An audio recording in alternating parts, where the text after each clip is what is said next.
Asia is largely starting lower at the start right now. Well, yes, a stable quarter expected from HDFC Bank. Break only below this level, which is the 40 hourly, will indicate that maybe the up move is maturing even in the Nifty Bank. And the sense you're getting is this put writing is getting too easy because the PCR has moved to the upper end. Remember, when we see it move to around 1.6, sometimes you get a call for a bit of a pullback. Proposed changes are they will maintain 15% of deposits in liquid assets. We had a board meet on the 15th of Jan to discuss the progress of the transaction. We set up a new manufacturing facility for chemicals manufacturing in Gujarat. Companies like us had to learn this little at a deeper level. There it is, down about 25 odd points.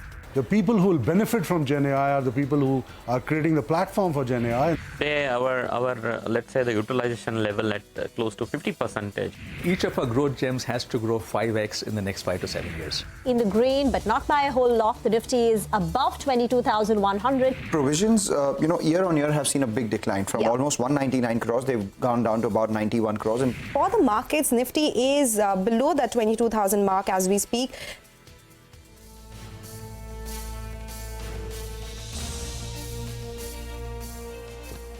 There is a bit of selling pressure. There is a bit of selling at higher levels, which is coming through. That's the day so far, which kind of described what has happened so far.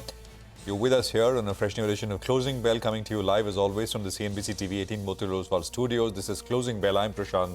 With me, my colleagues Reema and Nigel. Guys, hi. Afternoon. Hi. We've come off from the day's high, but the low today was 21,967. So from the day's low in the last 30 minutes, there has been that, 60, 70 point bounce. I think it's a healthy trading session actually, because you can't just keep going one way up, right? Some bit of a pullback, some kind of consolidation actually will be a very, very healthy sign.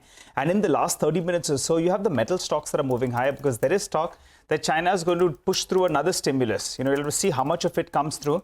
But that's why the big gainer in the last 1 hour or so is the metal index on hopes that China is going to pep up that economy. And hopefully, in fact, that's what will stabilize metal prices and give it a bit of a tailwind. Oh, absolutely. And we'll talk more about that in greater detail as we kind of go on. But, so by the way, the Nifty did manage to make a small, I think about an 8 odd point higher high, which means that there was a minor new high on the Nifty, which happened early on. And then there's been selling which has emerged. We were discussing in the morning about possibilities, right? And just asking the question whether the market is closer to kind of completing completing an up move, and then, it takes a more sustained kind of a break, which we've not had. We had a fortnight worth of break, but then, the market broke out in spectacular fashion last Friday.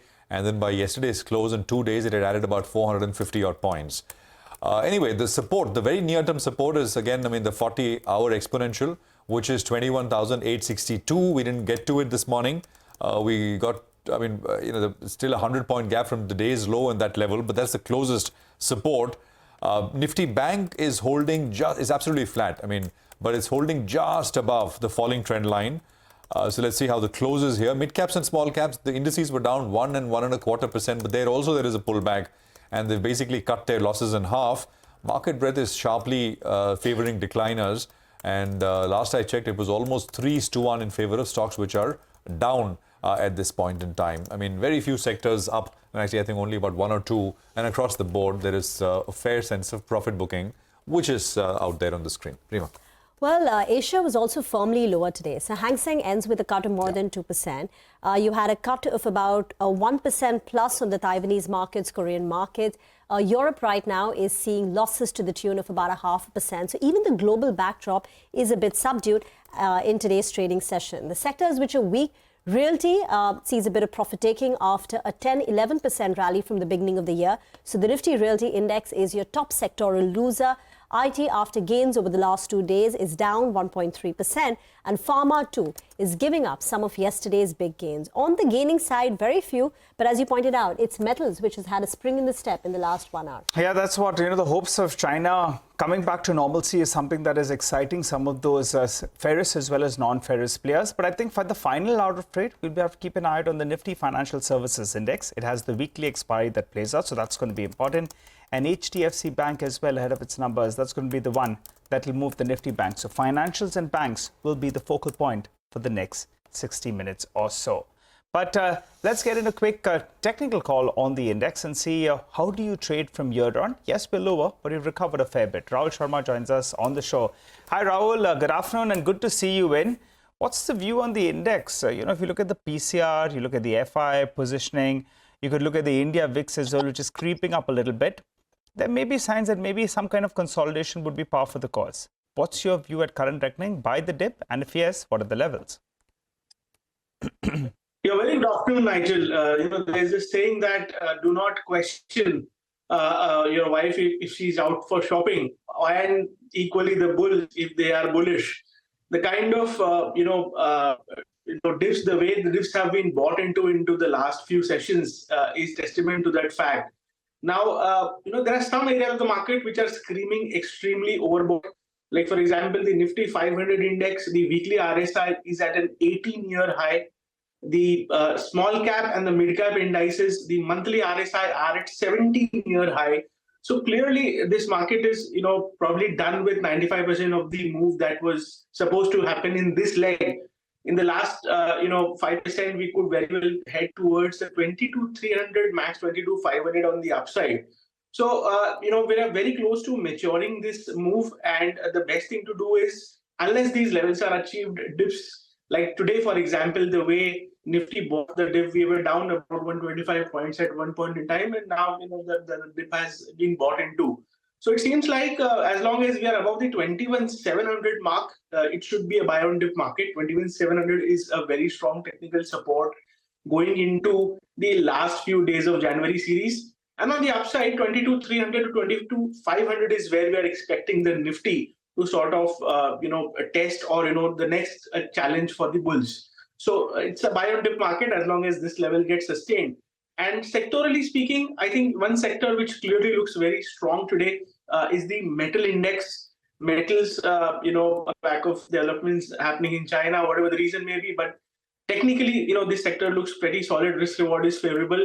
We feel that another round of up move could happen in the metal index where we could see a move around 4 to 5% from these levels, which means stocks like Hindalco, stocks like Nalco, stocks like Tata Steel could do extremely well from these levels. So metals remain our topic at this point in time. And overall, Nifty is a buy on dip candidate as long as 21,700 does not get broken. Okay, so betting on metal stocks, that's the trading approach on individual stocks. Rahul, thank you very much for joining in. Let's talk about some buzzing stocks now. We have Angel One under pressure on the back of its third quarter numbers. Upasana joins in with the details. Upasana. Well, Angel One has reported its Q3 FY24 numbers. The revenue stands flat at 1,059 crores on quarter-on-quarter basis. Total expenses have seen an uptick of almost 10% sequentially, whereas PAT stands at 260 crores with a downtick of 14% sequentially.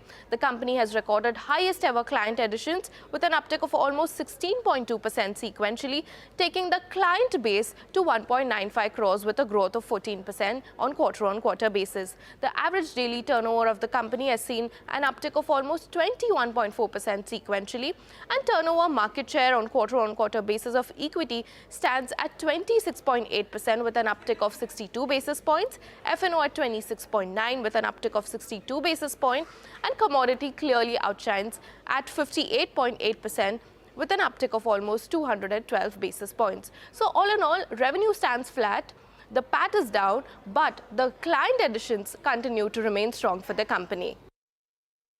Okay, all right. Angel is taking a bit of a hard knock. Upasana, thanks very much for that. Dilip Bhatt is with us now from Prabhudas Lilladher to take us through what he's making of markets and stocks. Dilip, Angel One, I mean, the story is pretty clear and one of the easiest ways to play this entire capital market story. But today, taking a bit of a knock, would you take it in your stride? Is it a buying opportunity? How would you treat this one?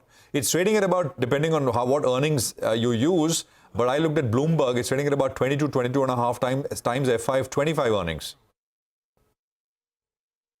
Sure, I think without any doubt, the model that they have and the franchises that they have is by far one of the, it's really producing some excellent set of numbers. So even despite the fact that the profits are down, but the client addition continues to be pretty good, and that is something which everybody keeps on looking at, and we too surely will be keeping a watch on that. I think that is absolutely inspiring the confidence. So Angel is not cheap, but I would say that on a longer term basis, if one has to have an exposure in this particular segment, Angel certainly is one of the strongest contenders and candidates for that. So I would say that yes, I would be interested, but I would prefer to wait and watch. But on a long-term basis, real long-term, 3 to 5 years, yes, it certainly looks good. But immediately it doesn't look all that attractive from the valuation perspective. Okay, got the view on Angel One, but in the entire, wealth management, brokerages, exchanges, to play on the rising penetration and the equity cult that's developing in India, which one would you bet on right now, where the risk reward is favorable, valuations are fairly attractive? Well, within the space, I think the Motilal still continues to look pretty interesting. I think there are some, each of the verticals look pretty promising. And on a longer term basis, I think Motilal still looks very compelling every which way, from the prospects of the growth, from the way they are managing some of the businesses, and also from the valuation perspective. I think one gets a lot of comfort over there, and especially since the management, without any doubt, is simply A grade. So I think Motilal is something which we would look at from a longer term perspective. Okay, all right. Dilip, stay with us. Let's get in Abhishek. He's here to tell us about Paytm. The stock is higher after UBS has initiated coverage on the stock with the buy call. Abhishek, take it away.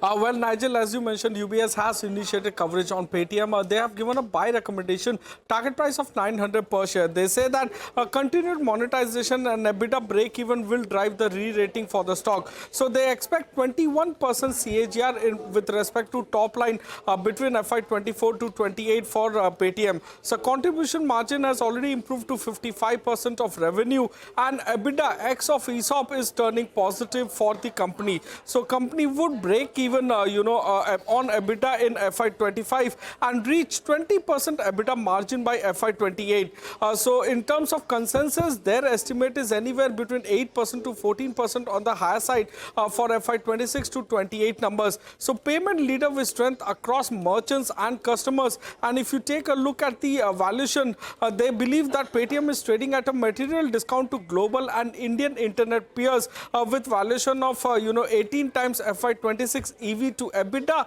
and about 2.2 times EV to net sales of FY26. Back to you. Okay, all right. Thanks a lot for that, Abhishek. Dilip, what do you make of Paytm? The stock is up close to around 4%. It went dancing away to 950. Then we had that negative news flow that came in there. But would you bet on it at around 740 rupees? Nigel, I'm not too sure. One will certainly have to revisit the numbers and what are the future prospects in terms of the integrity. But certainly, I think as a macro story, it will continue to look very attractive. But when it comes to valuations, I think it certainly looks, in my opinion, pretty exorbitant. Not the one which I will like to chase even from the current levels. I would prefer to wait and watch and try to do some more homework before I really think about committing into the stock. Dilip, I'm asking you sort of a question which we don't usually put to you, but do you think the market after a sharp run-up is primed for a bit of a pullback here? Any thoughts at all? Markets near term? So, well, I think we all know that markets are simply significantly ahead of the intrinsic valuations and the fundamentals. On a longer term basis, yes, but on a short term basis, I think one needs to be extremely cautious, extremely watchful, because I think even if you miss out on some rally here and there, it doesn't matter. But I think one needs to be a little more careful because the euphoria comes in a different way. It is not necessarily just because the frontline stocks are not in the euphoric state, it doesn't mean that market is not in a euphoria. I think it's a mixed bag. A lot of stocks are really trading at an exorbitant valuation. So looking at the market as a whole, I would say yes, I would be very happy if there's a correction, but doesn't look like, because you have such a strong tailwind support from FIIs. And maybe if on a macro basis, if the interest rates continue the southward journey internationally, more money will be available for the equity, as we all know. So I think markets possibly will, it's going to be a buy on dip kind of a markets. But short term, yes, I will say that one should be extremely careful. Extremely careful in the very near term. Thanks for that, Dilip. Stay with us, though. We'll take a quick commercial break here. More questions for you on the other side. Stay with us.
Welcome back. Taking note of an incident where passengers were deboarded from an Indigo aircraft were eating meals on the tarmac. The DGCA has now issued a show cause notice to the Mumbai airport and Indigo Airlines for violation of aircraft security rules. Danish with the details. Well, that's correct. The government has served a show cause notice to both Indigo as well as to the Mumbai airport. That neither the airline nor did the airport anticipate that what could happen in case of a flight delay, because this particular flight diverted and it landed in Mumbai for some time, and then we saw that those passengers were having their dinner on the tarmac. Moreover, the ministry has also alleged that the plane was not parked in a particular. It was parked on a remote bay, and because of this, the passengers were denied basic facilities like using a restroom, or having food and getting those options like that. So hence, this show cause notice has been served. Moreover, neither did Indigo nor did the Mumbai airport inform BCAS about this, and hence the show cause notice has been issued, and they have been given time by the end of the day to submit a reply, and the government is waiting for them to reply. And in case if the airport or the airline, they don't reply on time, then we might see that the government might put some kind of financial penalty on Indigo as well as the Mumbai airport. Very much for that. Dilip, from a financial investment point of view, this perhaps is seen as more noise. It seldom impacts the financial performance of the company. Even if there is a penalty, it's not significant in that context. And we are also hearing about a lot of passengers who are unhappy, displeased with the kind of experience they've had over the last 48, 60 hours. But keeping all that noise aside, do you like Indigo Airlines? Because the opportunity is huge. It's cornered a lion's share of the market share. Everyone's traveling and everyone's flying. So thoughts on Interglobe Aviation? Rima, I think this sector itself looks very good. I think there are just 2 to 3 players. It is not very flattering to hear all this news about what really happened with the passengers. But at the same time, it tells you a story that I don't think that passengers do have a choice, really speaking, because there are only very few airlines. And I think as the crude prices continue to be neutral, or maybe, if it remains around these levels, small up and down from the current levels, I think this airline sector will continue to do very well. And the kind of growth that we are talking about in per capita income and all that, if that were to get translated into some of these factors, especially the passenger air traffic, I think it bodes extremely well. Yes, I would certainly look at Indigo as a part of the portfolio, though it has moved up quite a bit. It is a little more expensive. But I think this has a very sustainable long-term story, especially in terms of the volume growth that can happen. Redu, I don't remember who said it now, but a tweet where it says that it's quite interesting to see that railway stations more and more are looking like airports, and airports more and more are looking like railway stations. But it's also a good thing, right? Because so many new passengers, first-time flyers. I mean, you just have to go to any airport. I mean, the Bombay airport, Delhi are the big ones, and it's full up. Doesn't matter if it's 7 in the morning. Doesn't matter if it's the afternoon, evening. I mean. If you look at this travel theme, Prashant, and just to look at an ancillary company, yesterday you had one of these notable PEs, Lighthouse. They put money into Safari, and Safari we know has been a big outperformer in the last 1 year, 2 years, 12 months, whatever. So some of these companies, they could be ancillary plays, because you'll be wondering, someone is putting big money at when the stock is already up, say 10 times in the last 5 years or so. So this travel theme looks like it's up and running. You have reports about the number of planes that have been ordered by Indigo and as well as the Tata Group. So it seems this is really heating up. The only problem is how much can we afford? How many leaves can we get? That's the only worry. But otherwise, this theme is really up and kicking. I think some of these, because if you look at the actual travel, I mean, there's one airport listed, right? There's practically only one airline that you can buy. But some of these other, luggage makers, I think that's where a lot of this will come through. Or, for example, hotels, etc. Right? Exactly. That's the other one that one looks at.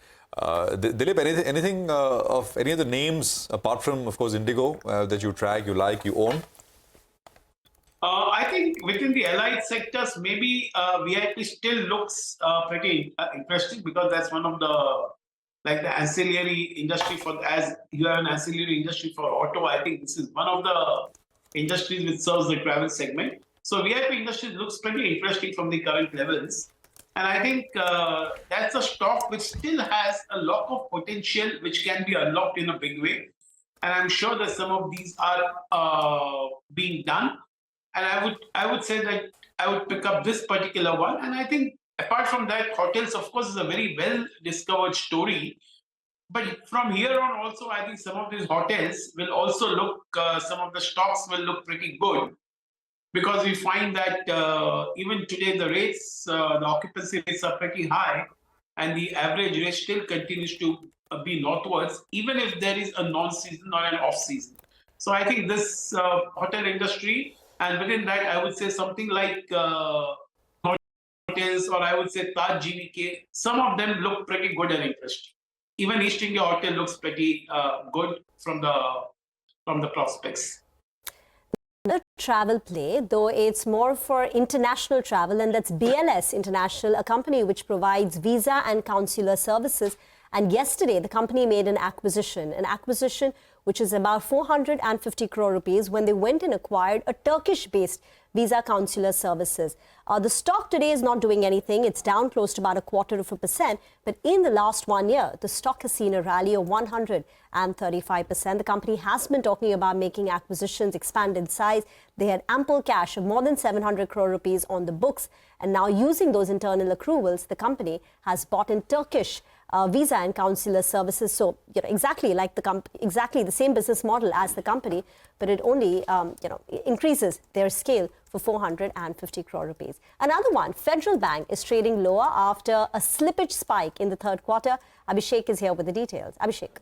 Well, the internals look to be on the weaker side for Federal Bank versus estimates. Let's take a look at the PNL. The NI is almost in line with our poll. Now, other income actually drove the earnings for them, and there was a stake sale in FedFina that they did, which accounted for other income in this quarter. OPEX, that remained elevated, growing at 5.9% quarter-quarter. In that, the employee expense increased by more than 10% on a sequential basis. The PAT was ahead of our poll on account of the fact that, they had other income this time around. In terms of key ratios, net interest margin has declined sequentially. The ROA, or return on asset, is the highest that you are seeing in last 34 quarters, coming in at 1.4%. Now, RWA to advances ratio, that spiked up. Now, the general trend was RWA to advances ratio was on a declining trend, but in this quarter, you are seeing RWA to advances rise for many banks, and for Federal Bank, it's at 21-quarter high of 90.9% when compared to 87.8% in the previous quarter. As you mentioned, slippages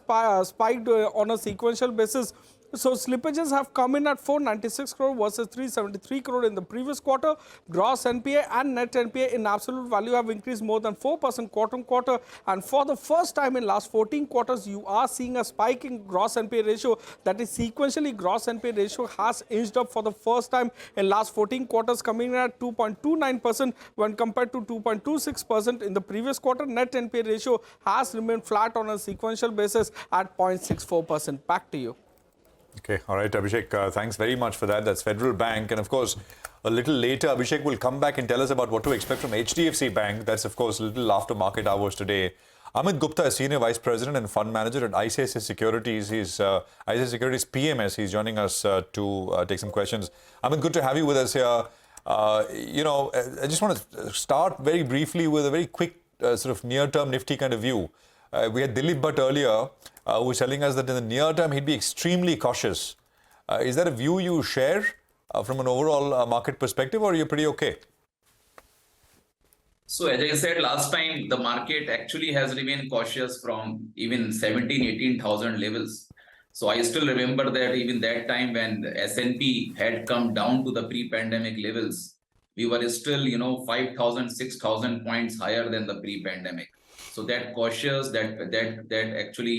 cautiousness came actually from those levels. But now here, if you see the Nifty earnings growth, it is around 17%. And you compare developed markets to emerging markets, you will not find this kind of earnings growth except one market, which is Taiwan. In Taiwan, it is around 18%.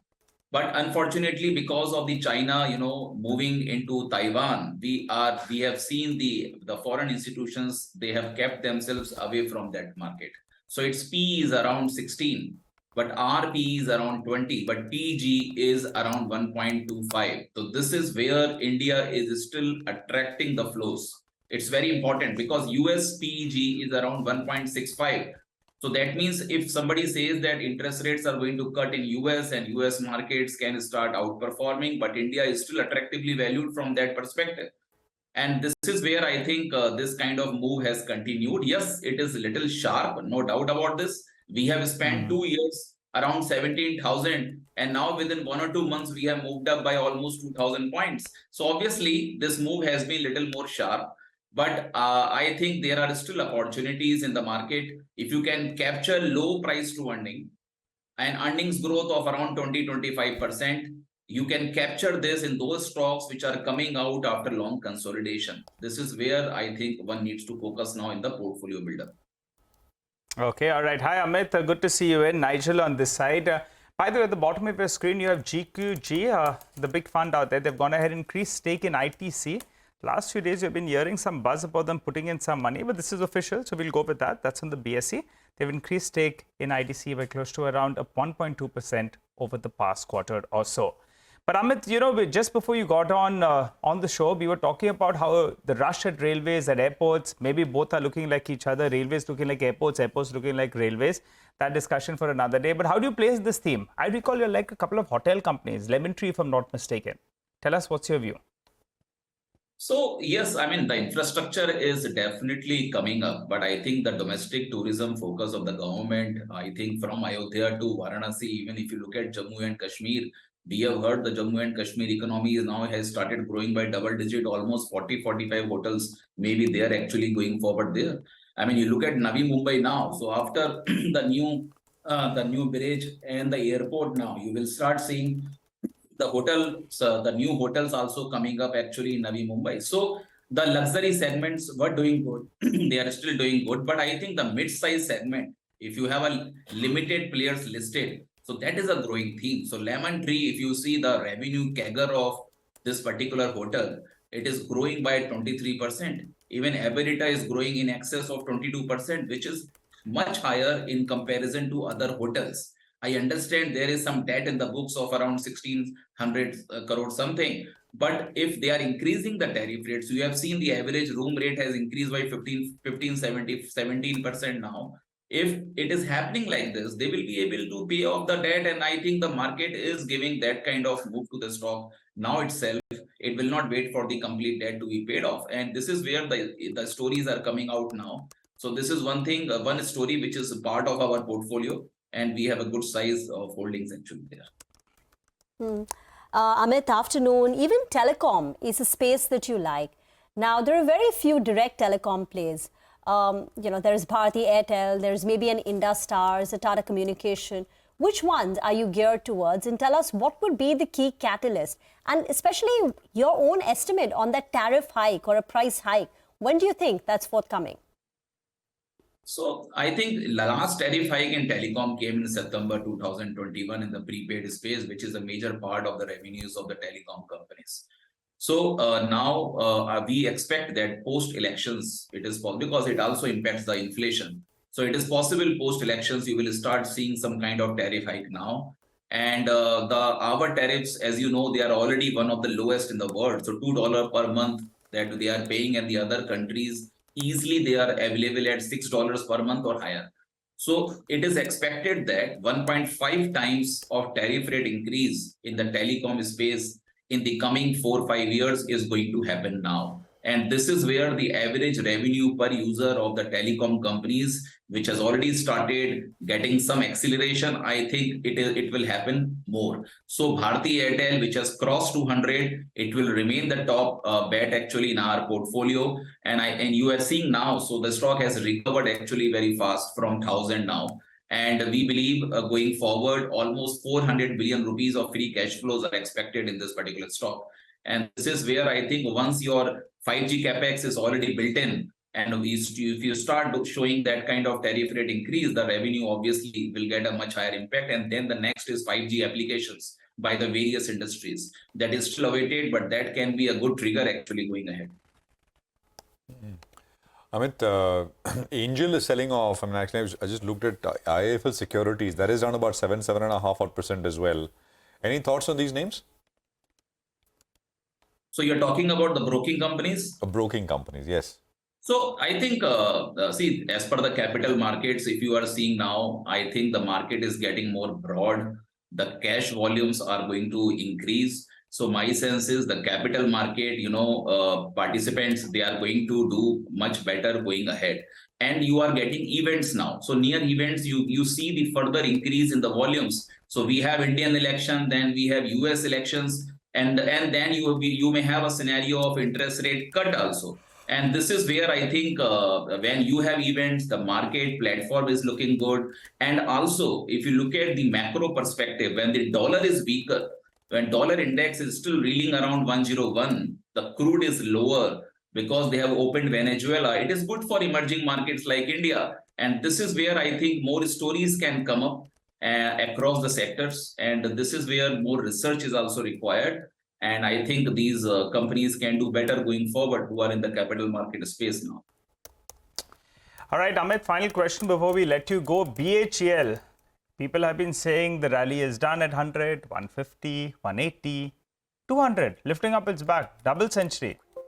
Do you think it's still that thermal capex play, and does it have more room to run ahead? So I think thermal capex was not there from 2015 till 2022 almost. It was a -1% CAGR. So that means it was declining. But now we have seen that the plant load factor has almost reached to 78, 79. That means the capacity utilization has increased, and this is leading to more capex. And the government also has said that they want to provide 24 hours electricity now. So the connectivity has already reached to the villages. They are inviting outsiders and the local players more for manufacturing. People will work in couple of shifts also. They have to provide electricity. And this is where the thermal capex now is likely to grow by 20% CAGR in the coming years. And this is the reason BHEL has got the first move. But BHEL, the other benefit is they are diversifying their book now. And the book, actually, they are building up in the defense space also. They are coming out with a particular gun which they only produce. They have also done a consortium actually before with a Titagarh wagon for the Vande Bharat trains and all. So they are diversifying the book, which is good, I think. And the order book positioning actually has gone triple to the financial year 23, the last year revenues already now, which is a very, very positive sign. And this is where I think even if market consolidates, these stocks, which were the previous large caps, and they have come down, I think they can gain some strength. Definitely now this may be a very good wicket for them. Amit, we'll leave the conversation here for now. Thank you very much for joining. Moving on, AI and technology. These are the two buzzwords in the World Economic Forum currently underway at Davos. And top business leaders discuss embracing artificial intelligence and technology in their existing business ecosystem. Shireen Bhan, in fact, spoke to Bill Gates, co-chair and board member at Bill and Melinda Gates Foundation, about India's role in global climate and how it's innovating to improve healthcare. Do you believe you're going to be able to raise the kind of money that we raised in the past, or do you think that the macroeconomic headwinds and challenges, with the war and the uncertainty that the world is dealing with, it's going to be tough for you to be able to do that? Yeah, the money going into particularly African countries with interest rates up, new loans are down, aid is pretty flat, and a lot of it's going to new activities. We're going to have to economize somewhat, but this is the most important work going on in the world, saving literally millions of lives. India is making progress. We piloted a lot of these new ideas there. And then scale them up to the entire world. What's the one big risk that you're most concerned about today as you look at the world? Well, the instability, that includes things like U.S.-China relations, that could slow down all this progress. And so hopefully you get reasonable works on both sides, and India can play a role there.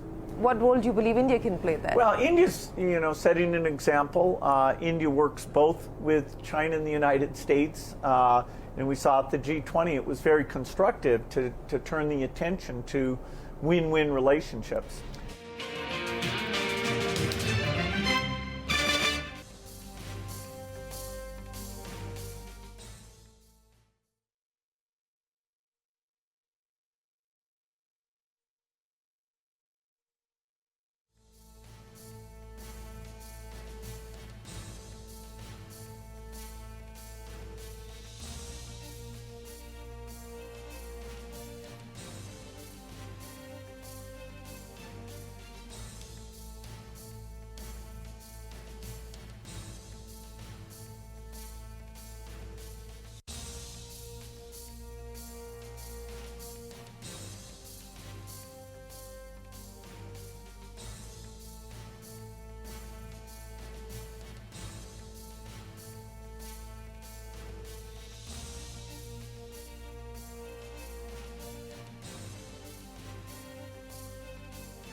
Welcome back. Well, we're telling you about GQG going ahead and increasing stake in ITC. Well, just pull up the intraday chart out there. It's increased by close to 1% on a quarter-to-quarter basis.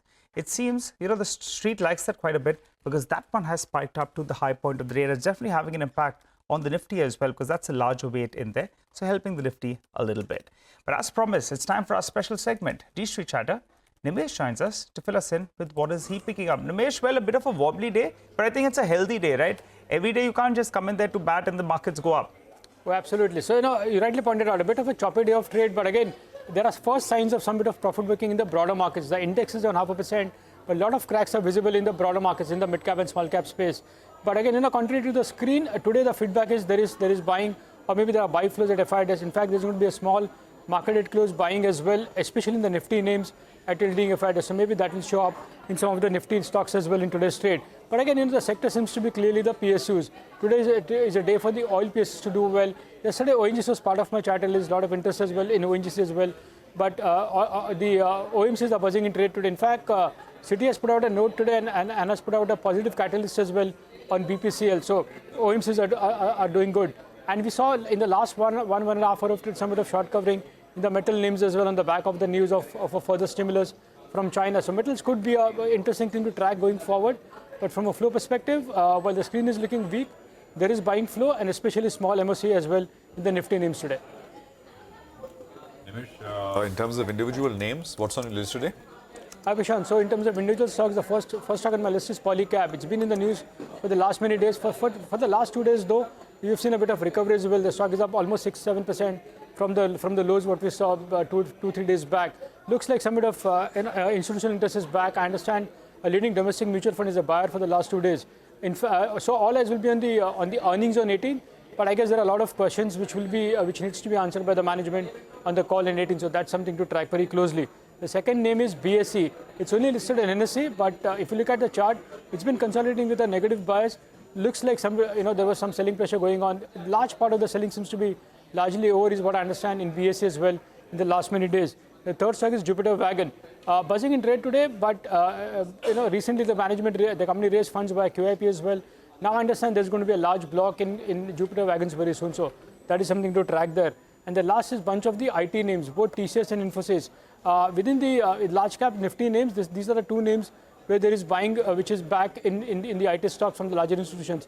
And additionally, there is going to be a small MOC as well in Wipro at a leading FID. So it looks like some bit of buying is back in the IT stocks today. Okay, thank you very much for that. I was just looking at the chart of BSE. As Nimesh was pointing out, it's been consolidating. Pull up a 3-month chart. The stock hit a life high of 2,595 at the beginning of December, a 3-month chart. And since then, the stock has actually done nothing, since almost a month and a half now, where the stock has been consolidating. And now Nimesh is picking up some chatter on it. But the big stock to focus on will be HDFC Bank. Now, the press conference is scheduled at 4:30. Numbers are likely out post market hours or around market closing. Abhishek joins in with a quick preview. Abhishek.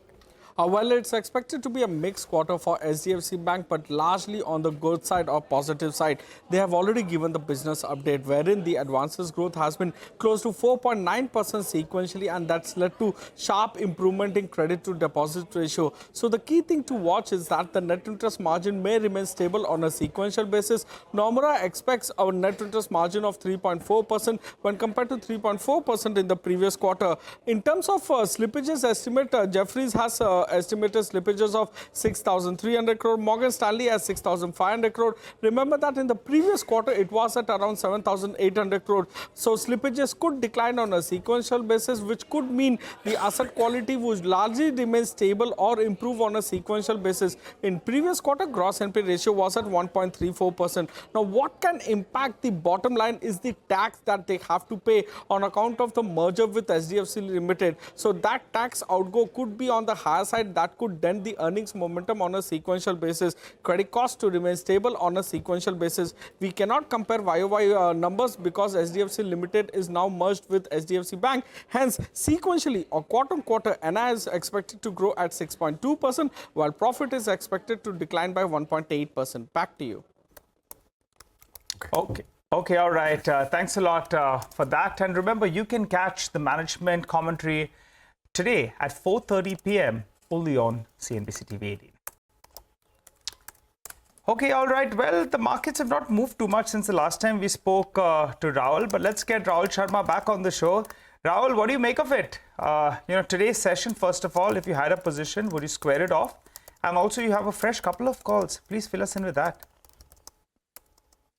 Yeah, so the way Nifty, is witnessing lower volumes in the last two trading sessions, it is indicating that, we are probably in for a small consolidation. Now, this consolidation could very well mean that, in case there are dips, these could be good buying opportunities like the one that we saw today.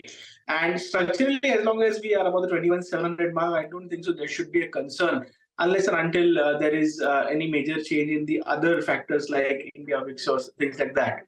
Looking at the options chain, 22,000 seems like a very strong support as of now going into tomorrow's trading session. And what looks good at this point in time is metals. So, Tata Steel is something that traders can look to buy at this point in time, not only for BTST, but even positionally, Tata Steel looks good for at least around 4 to 5% upside from these levels.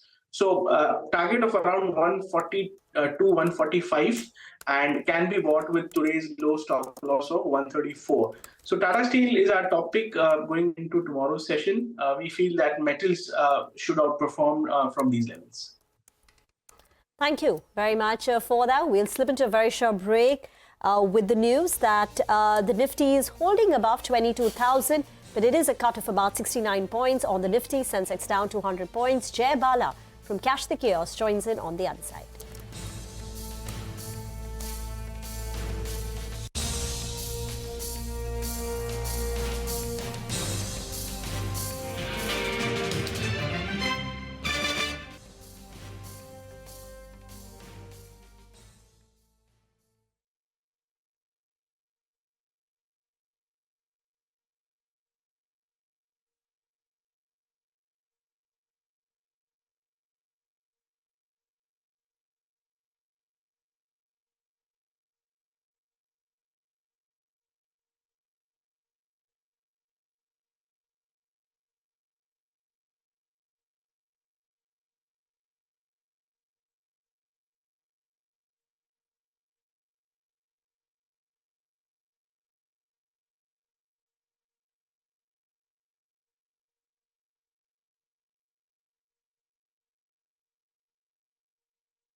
Okay, welcome back. The market is down a little bit more, 71 points now. So not being able to sustain. The pullbacks are there, but getting sold into. Now, LIC is doing well. And it's now, with the gains we've had over the last recent months, actually, on track to becoming the most valuable Indian PSU name. Yash is here with just the journey and some of the triggers which you can watch out for going forward. Yash, over to you.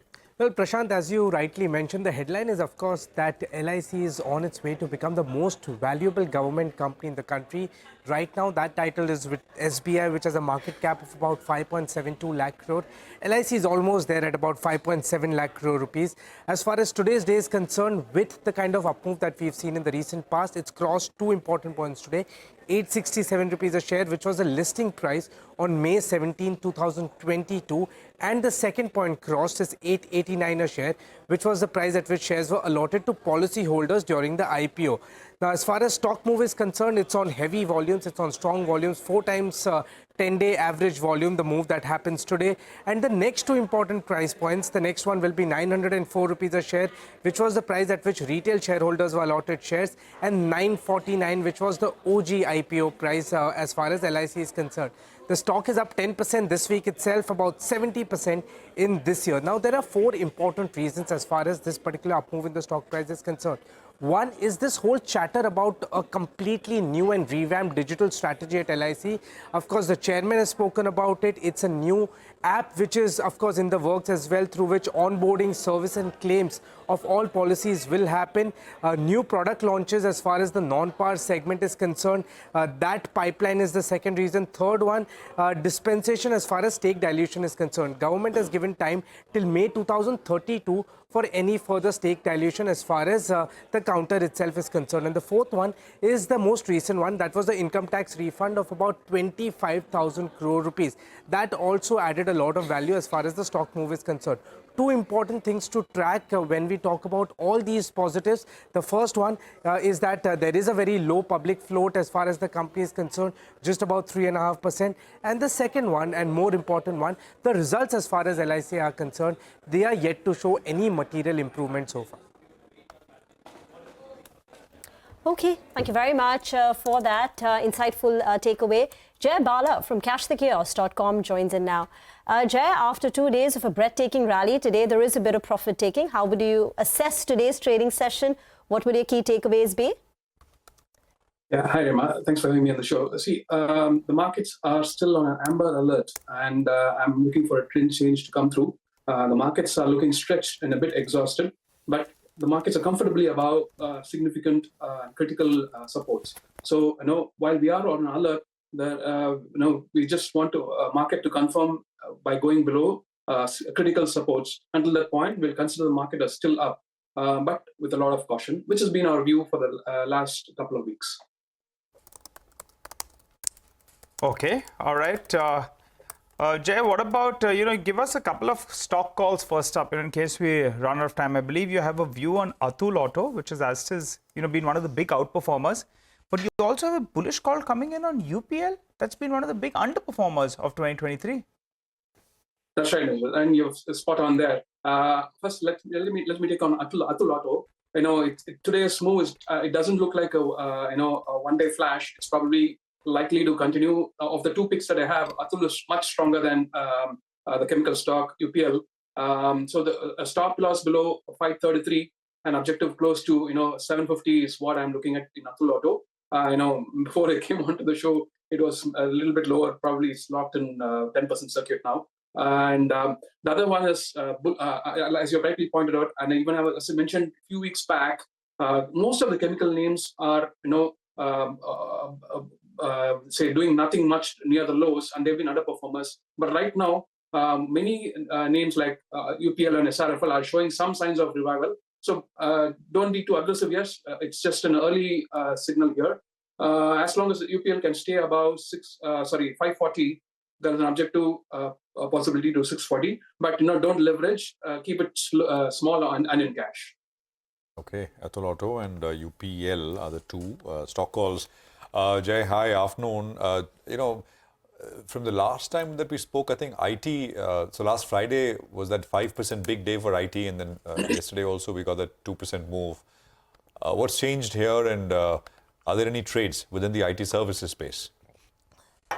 Yeah, that's right, Prashant. And I anticipated a high past the December highs, keeping the Jan 3rd, Jan 4th low as the stop for most of the IT names, and that's played out exactly. And right now, the setup is looking like it's clocked an exhaustive high. And I mean, I've been saying since for several months now, the move from the 2022 low looks corrective.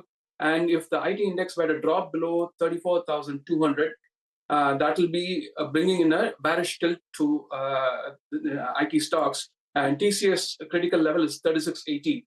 That's going to be the key stock. And Wipro, once again, it's clocked what we call in the technical parlance as a 5 down on the intraday time frame for Wipro. So that's also looking quite weak now. So this could have been what we saw. The new high that we saw for Nifty IT might be an exhaustive high. HDFC Bank, I remember we were chatting about it just last, in our last conversation. Now, HDFC Bank has had a good week, a 2.5% rally, going into its numbers quite strong. From here on, are you sensing a technical breakout? Not sure, Rima, but three things we are watching. That's the support level of HDFC, support level of SBI, and the support level of the index itself. If HDFC Bank were to break below 1615, the market is sending a signal that it's not going to record highs. It's probably clocked a counter trend move from the 2023 low. But as long as 1615 holds, I think the stock is trending high. SBI, once again, similar level, 620 on a closing basis, absolutely critical. And we have seen the banking index come close to 46,920, but stay above it. But it's clocking a lower high so far. But if that support levels were given, I think it'll open the floodgates for much lower levels for the banking index. Okay, real estate, Jay, I mean, I think you have a view there. You think the move has got more legs, and DLF is the strongest name there? That's right. I've been bullish on DLF for several months now, and that still remains the best pick out there from the frontline realty names. Of course, you can look at something like Ajmera on a small cap, mid cap basis.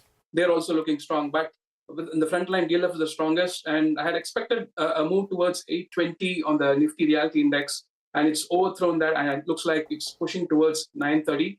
But this looks like the last leg within the move that started from 2023. So, a little bit of caution there, but, it's still, along with FMCG, still got higher moves to come through. Okay. And all that glitters is gold or not? Gold and silver. What's the take out there? The best thing one can do right now is, wait now and then fade the next move. If gold were to clock record highs or fresh 52-week highs, I think that needs to be sold into. But my opinion is that the probability of gold and silver dropping first towards gold towards 1885 and silver towards 21, that looks more probable. So once again, if that were to come through, you fade that move to get bullish on the precious metals, and that's the setup right now. But from a slightly medium-term perspective, the dollar crosses are looking very strong. So be cautious out there. Thank you very much, Jeff, for joining in. Counting down to a session of profit booking for our markets. The Nifty closes above 22,000, but it's a cut of about 63 points, 180 points lower on the sensex. And this follows 2 days of good gains on our markets. And again, the cut is not very deep. And from the day's low, which was sub 22,000, the markets did see some buying, and the last 2 hours have been fairly stable. Mid-caps too end with losses of about 0.4% with a negative advance decline ratio. We had nearly 1,500 stocks closing in the red for about 650 stocks in the green. The big losers came in from the realty, IT, pharma. These were the top 3 sectoral indices, which ended deeply in the red. Realty down 2%, IT, pharma down 1.5%. And on the gaining side, you had metals closing up with strength. In that, I think it's Tata Steel, which catches your attention. Hindalco had a good day. ITC closing up smartly. Titan up 1.6%. Well, in the broader markets, though you had the breadth of the market that was in favor of the number of stocks declining in comparison to the number of stocks that were advancing, but there were plenty of stocks that did do well. The new kid on the block, Jyoti CNC, It listed today and it listed in style. Was up close to around 30% by the time we wound up.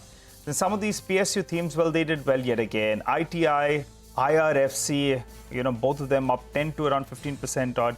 South Indian Bank as well did pretty well, and NFL. All of these I'm pointing out because they were the top volume traded stocks today. JM Financial as well up close to around 6% in today's trading session. And Tourism Finance, it followed up yesterday's 20% up move with a 3.5% up move in today's trading session.